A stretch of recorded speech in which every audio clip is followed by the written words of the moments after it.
We come to know Naomi.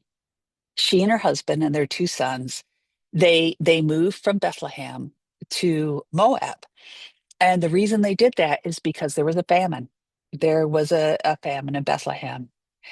And so they go to a neighboring country because they hear there's food there.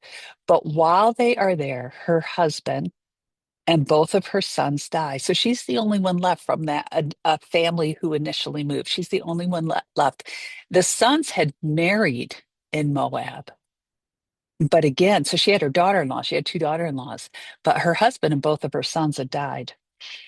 And so what happens is she hears that there's food again in Israel, and she decides that she's going to go back to Bethlehem. And both of her daughter-in-laws start out with her, and then she realizes that she's asking them to leave everything. So she tells them to go back home, and one does, and the other one named Ruth goes with her.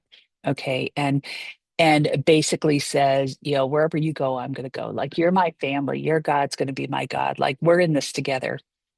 And so they head back for Bethlehem. They make the journey and, they enter back into this town where Naomi had lived for years, the place she'd gotten married, the place she had had her boys.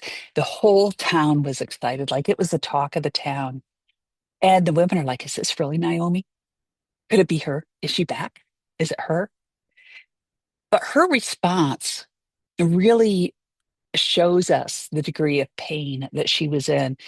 And her response was, don't call me Naomi. Instead, call me Mara. For the Almighty has made life very bitter for me. The crushed dreams, the frustration. And so she wants to be called Mara. She wants to rename herself. And Mara means bitterness. In other words, she left full. She came back empty and bitter. So what she was trying to do was redefine herself by the pain.